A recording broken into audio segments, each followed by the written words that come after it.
Ukrainian authorities say that Russia has launched another major missile attack on energy facilities and infrastructure. Several explosions have struck the capital Kyiv. Other targets include the Kharkiv and Odessa regions. The latest strikes come as Ukrainian military and civilian leaders warn that the Kremlin is preparing for a new wide-scale offensive as early as January. Russia's relentless attacks on Ukraine returned to the capital today, plumes of smoke rising in Kyiv amid one of Moscow's most intense bombardments since it launched its invasion. As explosions sounded across the city, residents rushed to take refuge underground. The Kyiv subway has some of the deepest stations in the world, designed to act as bomb shelters in times just like these. With the attacks forcing trains to be cancelled, stations were still packed with people seeking safety and solidarity. This man bursting into renditions of Ukrainian folk songs to keep spirits up. Passing time in bomb shelters now routine for many. It's like usual thing because in the morning I woke up and I saw a rocket in the sky and I wasn't surprised. I just saw and I understood that I have to go to the tube, and it's not like a surprise for me because we live in this situation. It's a war. It's a real war. It's here about 3 hours. I want to go home. Ukrainian authorities say Russia launched 70 missiles across the country. While the majority were shot down by air defence systems, 2 people were killed in the city of Kyiv. Kyiv city was also hard hit, with officials describing colossal damage to infrastructure. Attacking our energy infrastructure, making people suffer during the winter time. That's about genocide of our nation. But I must admit that our moral is extremely strong and we will never surrender. The attacks are unlikely to ease over the coming weeks, with Ukrainian defence chiefs predicting Russia will launch a new offensive early next year that could include a second attempt to take Kyiv.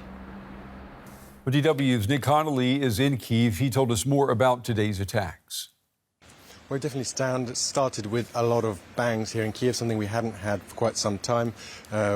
Seemingly that was the air defense system here working, but pretty close to us in the center of Kyiv.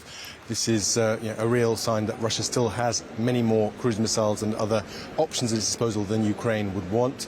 We've heard from the Ukrainian authorities. They say they were able to shoot down about 3/4 of the missiles that were launched against Ukraine today, 60 out of 76. But it does seem that, especially outside of Kyiv, where the defences are better, lots of strategic targets being hit, lots of power outages. Here in the centre of Kyiv, there's still quite a bit of power. You might be able to see some lights on behind me, but whole swathes of Kyiv are without power, without water, and it is a pretty grim evening here in Kyiv at a time where it had seemed like these attacks were kind of quietening down. That was Nick Connolly there reporting from Kyiv. I'm joined now by Domitila Sagramoso, an expert on Russian security and development at King's College in London. It's good to have you with us. These attacks today that we've seen on Ukraine's power grid, on the civilian infrastructure, this all looks like just, more of the same that we've been seeing from Russia. How successful have these attacks been so far?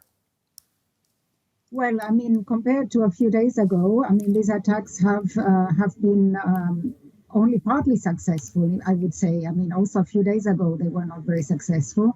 But some missiles have indeed penetrated and have hit certain points which are very important. Some cities have been left a bit in the dark. So this is sort of this relentless attack, which has an impact overall on the whole energy infrastructure and sort of the civilian population and also the industrial base and the sort of the ability of Ukraine to continue operating effectively. But I think that, with the air support systems that have been so far delivered and the possibility that additional air defense systems are being sent, I think Ukraine is in a much better position now than it was, a month ago when these very brutal attacks started. Yeah, Ukraine says that it shot down 60 out of 76 Russian missiles that were fired by Russia today.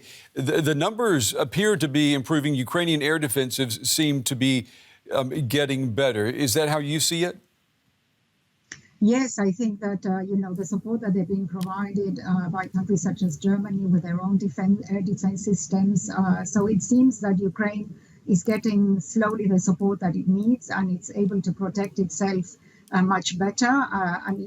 Of course, we know that some missiles entered the area of Kyiv, but overall, I think there is a success rate that reaches maybe 70, 80%. I mean, that's very high. It's very unfortunate because some missiles are still coming through. Of course, they cause quite a lot of damage. It is also important to remember that sometimes when these missiles are hit in the air, they can cause debris, and that can have also implications because they can fall on the civilian population or on civilian buildings. So it is a very dangerous situation.